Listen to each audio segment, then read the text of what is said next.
తులసి లక్ష్మి యొక్క స్వరూపం.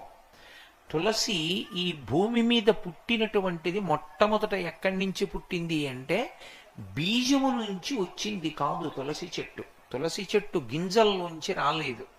తులసి చెట్టు వృంద అనబడేటటువంటి మహాపతివ్రత యొక్క శరీరము దగ్ధమైనప్పుడు ఏర్పడినటువంటి బూదిలోంచి విత్తనాలు చేశారు బ్రహ్మగారి యొక్క అనుగ్రహం చేత.